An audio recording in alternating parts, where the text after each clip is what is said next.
I want you to move from overwhelmed by information to confident in what really matters.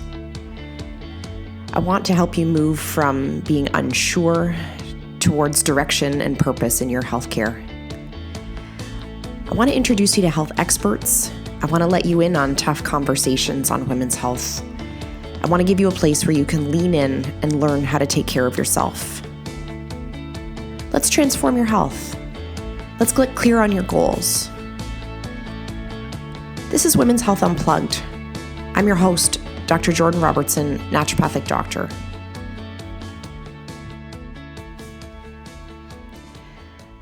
Please don't hate me for this conversation today. Okay, we're just going to start there. You're not going to get mad.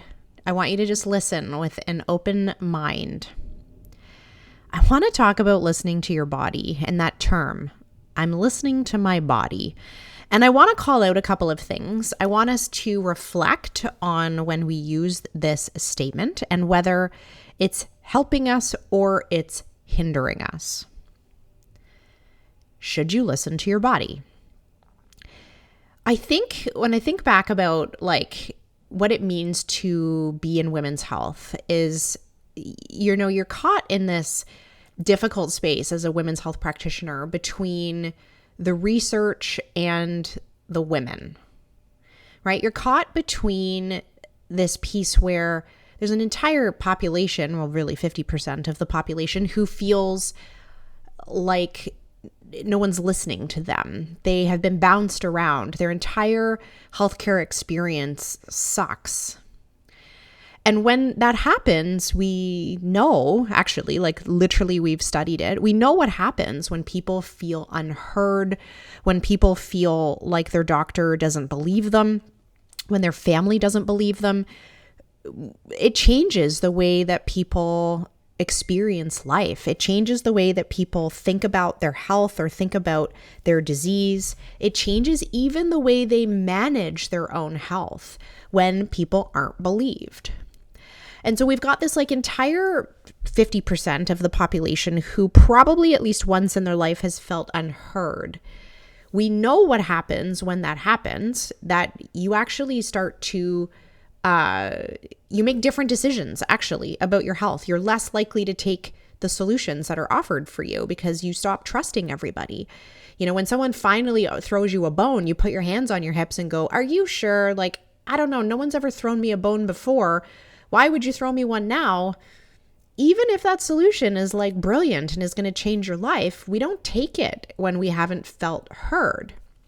So we have this whole group, 50% literally, of the planet who feels unheard. And when that happens, we actually make more emotional decisions in general about our health. And when we let emotions drive the bus, sometimes we're right and sometimes we're wrong. And from that, I think we've termed this, listen to your body piece a little bit, where the women were the ones who knew the most about their bodies. They were the ones who cared the most about what was happening to themselves. They were the only ones listening to their entire story. And so we've almost given this permission that that's the most important thing, right? Is listening to our body. The problem is that no one's actually feeling that great. And if you don't feel great, you kind of decline the invitation to the party, right? If you are not feeling your best self, you might get teary if you drop a glass on your kitchen tiles, right? If you're not feeling 100%, you don't really make decisions in the same way that if you felt amazing, right? If you feel amazing, you're like, pass me the mic. It's my turn to talk. But if you're not feeling amazing, we generally make decisions that are, maybe not moving us in a positive direction. And sometimes we downright choose the wrong thing, right? I'm thinking about, binge eating chocolate bars during PMS. You're technically listening to your body. It's questionable whether or not that's the best thing for your health. And I feel like as a person who has pretty significant PMS, I can talk about this authoritatively and and kind of own what that feels like, right? I have lots of weeks where I've decided that all my ideas suck and everybody hates me and I'm quitting the gym and all of those pieces. Now, it's taken me a very long time to learn to not listen to that and be like, you go to the gym anyways, Jordan, or you're not going to make a big decision about that business investment this week, Jordan, because you're not capable of doing that right now. But there were lots of years where, I would like pick fights, or I would not do things, or I'd cancel plans that were really moving me in a good forward direction because I was listening to my current state. I was listening to the way I felt in that moment. And I was then using that to project what I was capable of, which was incorrect. It's just how I was feeling in that moment. Again, different than if we feel fantastic. And if we feel fantastic, like 99% of the time, and suddenly you're too sore to go to the gym, listening to your body in that moment is maybe a good idea. Or I think, to take another angle, maybe that term listening to your body was in part for us to acknowledge our hustle culture. And I think if we look at it from that perspective, then maybe it's more positive, right? Like we want you to notice what's happening in your frickin' body and maybe try and set your day, your week, your month, and your year up to acknowledge what you want, what you're capable of. That could also technically be listening to your body, but I think it's not just about that hustle culture piece any longer. We've borrowed that phrase and made it about like your hormonal health. And there's so much conversation about syncing your life and your workouts and whatnot with your cycle that it's making it sound like we should base everything around how your body's feeling in any given moment. And I'm not sure that we're asking the question about whether or not our body is right. Like, is your body actually asking you to do something, or is it asking for something in that moment? Is it asking you to do something else? Like, are we misinterpreting what it's saying? or is it just flat out wrong? And maybe we have become maybe too connected to some of the messaging that we're getting from our bodies, and we're changing our trajectory or what we're doing, making decisions based on how our body feels when they're just like random feelings and they're not as important to listen to as maybe we've made them. Again, I told you at the beginning, you're not allowed to hate me. For this episode, I want us to challenge the way we think about this. So as a practitioner in healthcare, I've noticed that it's hard to sort of straddle this line between trying to educate women to listen to their bodies, to sort of reject that hustle culture, to look at their schedule on paper and go like, dude, that's an 80-hour work week you got lined up for yourself there. Like, listen to your body and go to bed. There's that side of it, right? There's the more spiritual side of thinking about how we listen to our bodies and our needs and our deep desires and our purpose and our relationships and our connections and our relationship to ourselves. Like, that's all still really valuable and important, especially in health as a woman. Then there's research. And I've spent so much time looking at the research in women's health that I'm able to pick out like the tone or the themes of women's health research. And I will say that it is definitely more positive, and it's more an acknowledgement of, I'll call it like that feminine energy than it ever was in the past, right? In the past, we could easily write a study that was like, we asked the women what they thought and they told us what we thought, but they're wrong, right? Like, we would literally discount the female health experience in research. It was very masculine, the way we would write about women's health. And there was never a lot of acknowledgement about mental emotional symptoms or quality of life or how people felt like they could show up in their workplace, right? Like, that was not there a couple decades ago. Whereas now there's a lot more conversation about self-compassion and about resiliency, and things that I think we gravitate towards in women's health because it helps bridge that gap between the physicality of health and the emotional of health. However, when we run research on particular interventions, exercise is like the most perfect example. We don't ask the participants if they feel like doing it, right? Like imagine if we ran a drug trial like that, like a drug study, and we said, okay, we're going to try and figure out if this cholesterol medication works for your cholesterol. Here's 90 pills, and over the next 3 months, if you feel like you need it, then take it. If you feel like your cholesterol is a bit high, then take this pill, and we'll see at the end of the 3 months if anything's changed. Obviously, that's not how that would go, right? We blind people, so we give half of them the drug and half of them, we give them a placebo. We would count the number of pills that they had at the end of the research study. And if they hadn't taken enough of them, we would maybe exclude them from the data and be like, hey, like you took 5 of these 90 pills. Like you're not really on the intervention. You can't be included in the statistics, even though really good statistics would include them in the statistics. I'm just saying, like, if we thought about it from like a perfection perspective, why would we include someone in our analysis that hasn't done the treatment?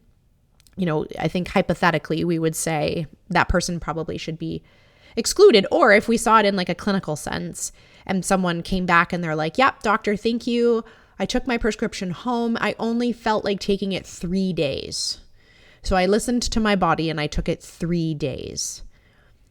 And your doctor would probably be like, well, my expectations are pretty low of it actually helping you. And really, if we heard someone say that, we'd be like, are you not trying to get better? Like, you're literally getting in your own way of getting better. If you're just going to meditate on whether or not you need the cholesterol medication, like just take it. And then with so many of the recommendations in integrative medicine or nutrition or exercise, we talk about the intervention at its like best. Exercising 3 days a week really improves PMS. But then the delivery of that care comes out like, okay, well, listen to your body. And if you feel like going for exercise on that day, go. And if you don't, like, lie in a dark room quietly. If we study exercise for PMS, we make them go. We force them to go. We count how many times they go. And when it works to support PMS, it's because they went. It's not because we asked them if they feel like going. They didn't listen to their body. They were forced to go. And at the end of the research study, they were better. So why, when we deliver this care in women's health, do we suddenly present it differently, right? We present it suddenly like, if you're feeling up for it, then do this. If you feel like you can handle eating more protein at dinner, then try your best. And I'm not saying that some of you don't need that level of compassion when we deliver you recommendations, like you do. But also, if you're frustrated with your lack of progress, ask yourself, how often are you actually doing the thing that is meant to help you, or is listening to your body in that moment when you're not your best self and you're not likely to make a good decision, actually getting in the way of your own success? It's very rare that people feel like doing the things that actually help them. Very rare. We don't want tough conversations. We don't want to have to budget our money. Right? Like if we think about all the things that really kind of help us out, there's like a reasonable level of like resistance in getting started and even maintaining it. And your health is actually no different, right? It would just be like saving for your RRSP. Like you don't want to do it, but you better, because if you don't, then one day we're going to be, sorely disappointed. And yet when we listen to our body day in and day out and actually change our compliance and whether or not we do something or don't do something based on how we feel on any given day, That's like saying, well, I'll save if I feel like it. That wouldn't work, right? If we heard someone say that, we'd be like, good luck. And yet, right, this is often what we're doing. So I'm not saying that you shouldn't listen to your body, right? I'm not saying, again, if you're in that trap of hustle culture and your body's giving you these very clear signals that this is not working for you and not sustainable, then I think that's maybe a message worth listening to. But if your body is telling you not to exercise, I think it might be wrong. If your body is telling you to cancel your upcoming appointment because you don't feel that great and you can't bear the thought of having to admit your failures to your practitioner, your body's wrong. Like, the most successful health journeys in research right now have very high touch points with healthcare providers. Very high. It's very, very difficult for us to replicate the success that people get when they have a coach with them doing it on their own. Because what happens when they're doing it on their own? They listen to their body. And they end up doing the intervention a fraction of the time than if they have someone helping them. So I want you, the next time your body gives you a bit of a signal, you have to ask yourself, like, is this the cause or is this the effect, right? Am I exhausted because I haven't moved? Am I feeling terrible because I haven't exercised? Is my body actually asking for me not to make dinner? I don't think that's what it's asking. We have to be honest with ourselves. Listening to our body is important. If you've got red flags, if you know that you need to get something checked out, I think that's an absolutely important thing to listen to. If you have a symptom that you want to share with a provider, that's something worth listening to with your body. If you're trapped in hustle culture and you go like, I don't know if I can do all these things on my plate, listen to your body.